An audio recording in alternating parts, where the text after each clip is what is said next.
Roban 9 bicicletas de 100,000 pesos cada una. Emergencia por ducto de Pemex en Puebla. Y cayeron 8 más por bloqueos e incendios en Guanajuato.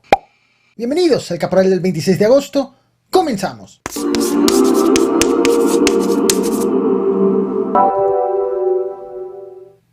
¿Qué hay detrás de este video en donde acusan al gobernador de Jalisco, el emesista Enrique Alfaro, de amenazar a las autoridades de la Universidad de Guadalajara?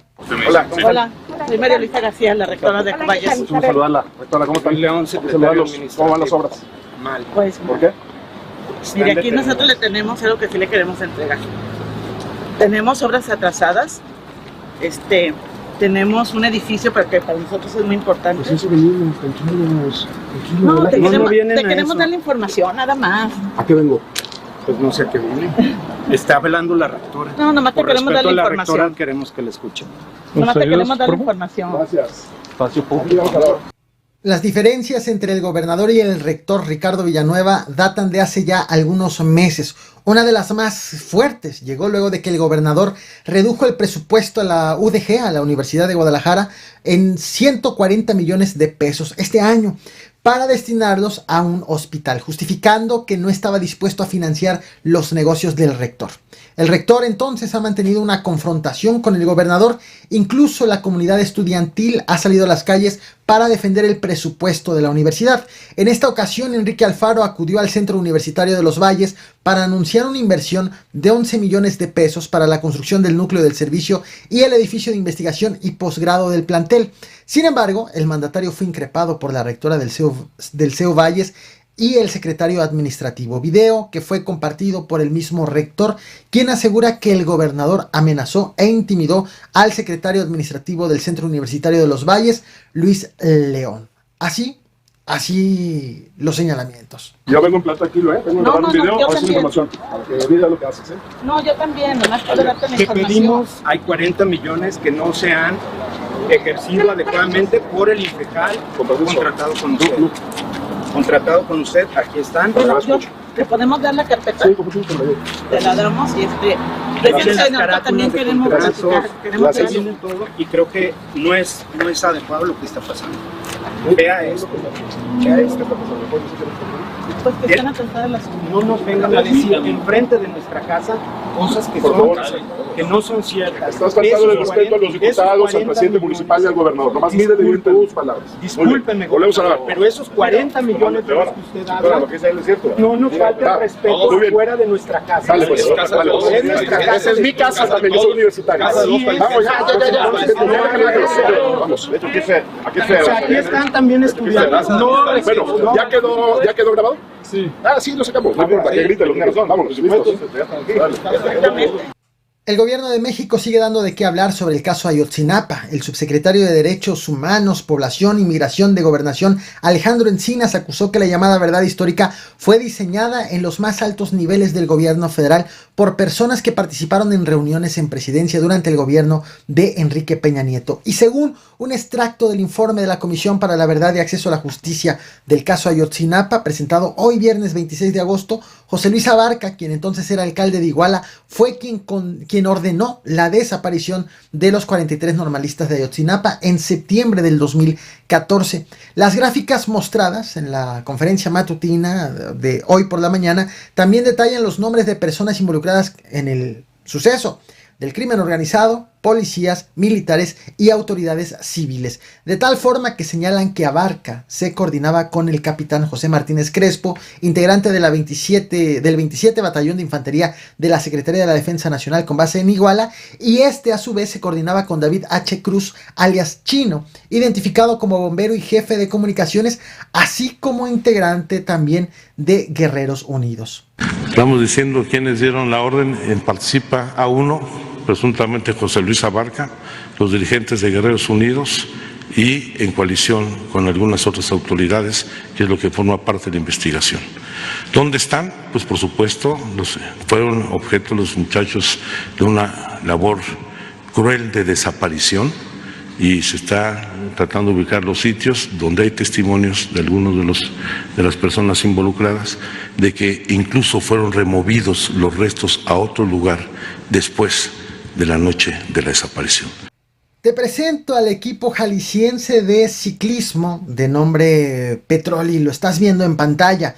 La mañana de este martes 23 de agosto en la carretera Catzingo El Seco, dentro del estado de Puebla, muy cerca del Pico de Orizaba, este grupo se preparaba para la vuelta a Colombia y su posterior vuelta a Guatemala, cuando fue interceptado por hombres con armas largas. ¿Quiénes les robaron? Les robaron cascos, zapatillas y 9 bicicletas con un costo de 100,000 pesos cada una. Se las robaron con todo y la camioneta en donde eran transportadas estas bicicletas. Estás viendo en pantalla ahora la camioneta. En el grupo viajaba un seleccionado nacional y también un subcampeón de la Vuelta a Guatemala. Por este hecho, hasta el momento en que estoy haciendo este video, no han sido reportadas personas detenidas. La tarde de hoy, viernes 26 de agosto, ha sido reportada la explosión de un ducto de Pemex en la colonia San Jacinto, municipio de Amozoc de Mota, Puebla. En estos momentos hay elementos del Cuerpo de Bomberos, también del Ejército, de la Guardia Nacional y de Pemex trabajando en la atención del incidente. Las autoridades están intentando apagar el fuego, mientras que Protección Civil se asegura de que personas no se acerquen a la zona de la explosión. No manches, imagínate unas horas más. Por eso no, venía yo llorando porque dije, no. Agradezco a New Project el superchat. Actualmente está acordonada la zona a 500 metros a la redonda de la explosión y han sido suspendidas todas las actividades de la zona.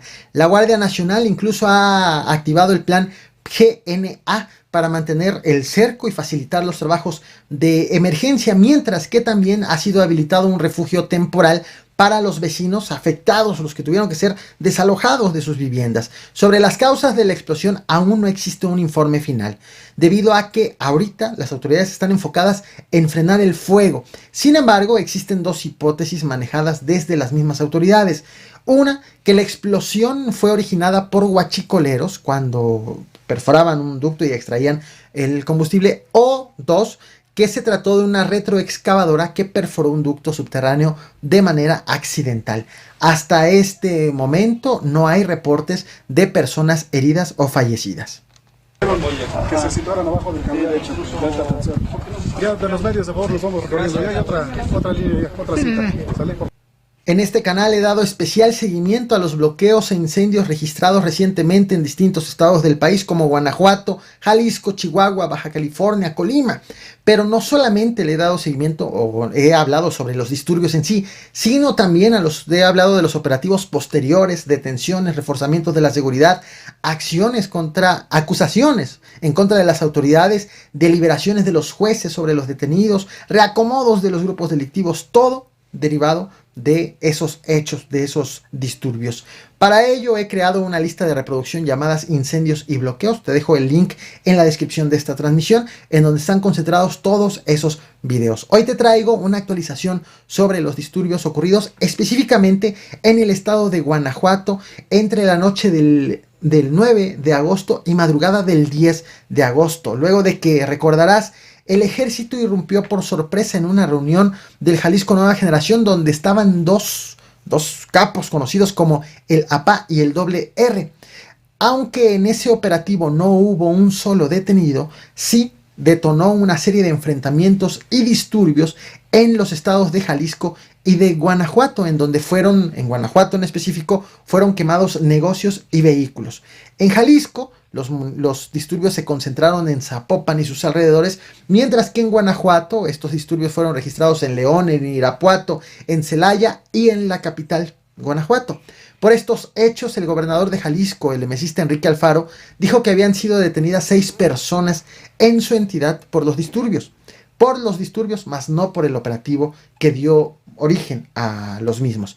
Y el gobernador de Guanajuato, el panista Diego Sinue, dijo que en su estado habían sido detenidas 11 personas también por la quema de vehículos y de establecimientos. Detuvimos a 11 personas que estaban dedicadas a causar temor en la población a través de los incendios. Estos 11 detenidos serán llevados a la justicia. En su momento el gobierno federal dará información de los mismos. Continuando también con el tema del evento que se suscitó a partir de Ixtlahuacán en Jalisco, esto también tuvo un impacto colateral en Guanajuato, en diferentes municipios, en Celaya, San Francisco del Rincón, Silao, Irapuato y León. Y ese mismo día fueron detenidos y puestos a disposición del Ministerio Público 11 personas, quienes se conducían en vehículos, motocicletas, quienes poseían armas, cargadores, cartuchos, y se les aseguró también garrafas de gasolina, con lo cual perpetraban los incendios en estos lugares. Ya están 11 detenidos. Días más tarde, el 17 de agosto, el subsecretario de Seguridad Ricardo Mejía actualizó la cifra de detenidos en Guanajuato y esta subió a 13. Y hoy, viernes 26 de agosto, ha sido actualizada nuevamente esa cifra.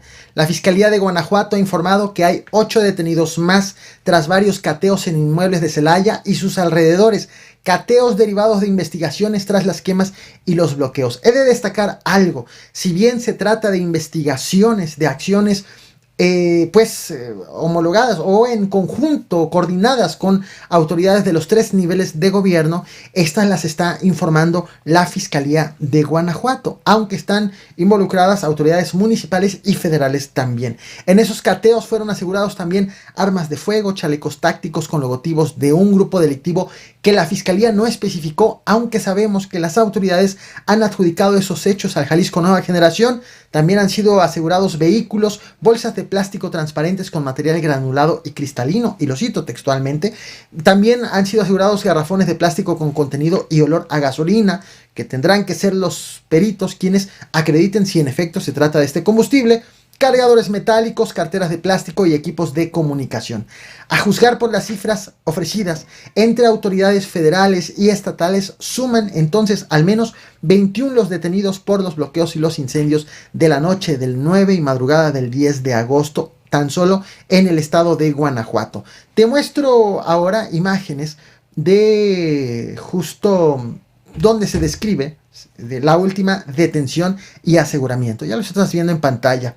Ahora, a poner atención a los procesos en contra de los inculpados hasta la emisión de una sentencia si es que son vinculados a proceso. Así que la invitación es a que te suscribas, a que actives también la campana de notificaciones, porque seguro habrá más información al respecto. Y gracias por reventar el botón de like. Que tengas un excelente día y nuevamente gracias a New Art Project por el super chat. Nos vemos.